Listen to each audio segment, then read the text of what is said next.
VC നിയമനത്തിൽ അടിയന്തര senate യോഗം വിളിച്ചതിന് എതിരെ കേരള സർവകലാശാല സിൻഡിക്കേറ്റ് സെനറ്റ് വിളിക്കാനുള്ള തീരുമാനം നിയമവിരുദ്ധമെന്നും ചാൻസലറുടെ തീരുമാനം നടപ്പാക്കാൻ VC അനാവശ്യ ധൃതി കാണിച്ചാൽ പ്രതിരോധിക്കുമെന്നും സിൻഡിക്കേറ്റ് അംഗങ്ങൾ വ്യക്തമാക്കി.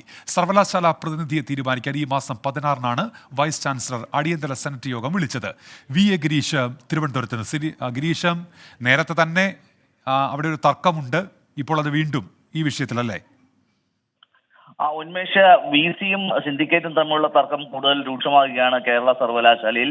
VC നിയമനത്തിനായി സെർച്ച് കമ്മിറ്റിയിലേക്ക് പ്രതിനിധിയെ നൽകാൻ നേരത്തെ ഗവർണർ സർവകലാശാലയോട് ആവശ്യപ്പെട്ടിരുന്നു. ഇതിനായി അടിയന്തരമായി സെനറ്റ് വിളിച്ചു ചേർക്കാനാണ് ചാൻസലർ കൂടിയായ ഗവർണർ നിർദ്ദേശം നൽകിയിരിക്കുന്നത്. ഇതിന്റെ അടിസ്ഥാനത്തിലാണ് VC doctor Mohan Kunnummal senate വിളിച്ചു ചേർക്കാനുള്ള ഒരു തീരുമാനമെടുത്തത്.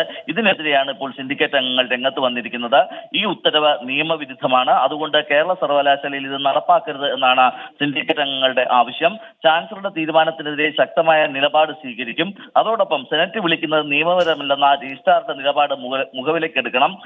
നേരത്തെ സർവകലാശാല നിയമ ഭേദഗതി ബില്ല് ഇപ്പോൾ രാഷ്ട്രപതിയുടെ പരിഗണനയിലിരിക്കുകയാണ്. ഈ സാഹചര്യത്തിൽ സർവകലാശാലകളിൽ സെർച്ച് കമ്മിറ്റി രൂപീകരിക്കാനുള്ള ഗവർണറുടെ തീരുമാനം നിയമസഭയോടുള്ള അവഹേളനമാണ്. മാത്രമല്ല, സെനറ്റിലേക്ക് ചാൻസലർ നോമിനേറ്റ് ചെയ്ത 4 അംഗങ്ങളുടെ ഉത്തരവ്, ഇത് സംബന്ധിച്ച ഉത്തരവ് ഹൈക്കോടതി റദ്ദാക്കിയിരിക്കുകയുമാണ്. ഈ ഒരു സാഹചര്യത്തിൽ സെനറ്റ് വിളിക്കരുത് എന്നുള്ളതാണ് സിൻഡിക്കേറ്റ് അംഗങ്ങൾ ആവശ്യപ്പെടുന്നത്. ഉന്മേഷ്. ശരി ഗിരീഷ്. VA ഗിരീഷാണ് തിരുവനന്തപുരത്ത് വിവരങ്ങൾ നൽകിയത്.